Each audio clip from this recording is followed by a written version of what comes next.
سلطان صلاح الدین ایوبی کہتے ہیں، مجھے نہیں معلوم کہ اسلام تلوار سے پھیلا یا اخلاق سے، مگر میں اس بات کو بخوبی جانتا ہوں کہ دین اسلام کی حفاظت کے لیے تلوار کی ہمیشہ ضرورت پڑتی آئی ہے اور ہمیشہ ضرورت پڑتی رہے گی۔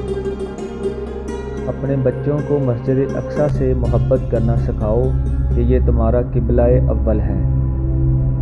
سلطان صلاح الدین ایوبی فرماتے ہیں، جب مسجد اقصیٰ صلیبوں کے ہاتھ میں ہے تو میں کس طرح مسکرا سکتا ہوں، اور کھانا اور پانی کا ذائقہ مجھے کس طرح اچھا لگ سکتا ہے۔